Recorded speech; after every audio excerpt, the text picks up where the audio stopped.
అందరికీ నమస్కారం.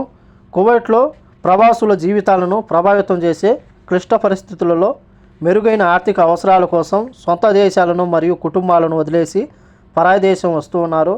స్థానిక మీడియా గృహ కార్మికుల గురించి సర్వే చేసింది. వివరాల్లోకి వెళితే వాళ్ళు ఒంటరితనాన్ని ఎవరు అనుభవిస్తున్నారని చెప్పేసి, ముఖ్యంగా ఇది ఒంటరితనం మరియు పరాయికున్న గృహ కార్మికులపైన ప్రభావం ఎక్కువగా ఉందని చెప్పి, కువైట్లో గణనీయమైన సంఖ్యలో గృహ కార్మికులు తన యొక్క కుటుంబాలకు దూరంగా నివసిస్తూ ఉన్నారు. ఆ యొక్క దూరం తగ్గించడంలో, ఒంటరి భావాలు తగ్గించడంలో స్మార్ట్ ఫోన్లు కీలక పాత్ర పోషిస్తూ ఉన్నారు.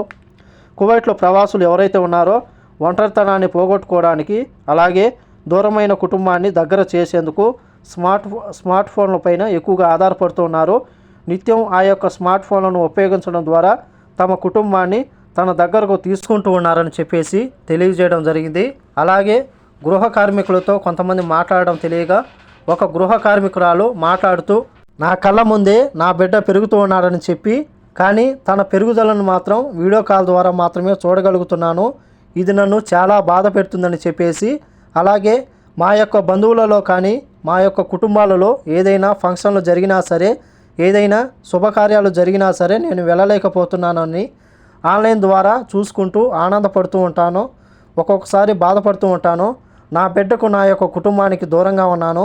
ముఖ్యంగా సంబంధించి ఏంటంటే, ఆర్థిక ఇబ్బందుల వల్ల ఆ యొక్క ఆర్థిక ఇబ్బందులను తగ్గించుకోవడానికి, కుటుంబాన్ని పోషించుకోవడానికి ఇంత దూరం వచ్చి ఒంటరితనం గడుపుతూ ఉన్నామని చెప్పి గృహ కార్మికులు తెలియజేయడం జరిగింది.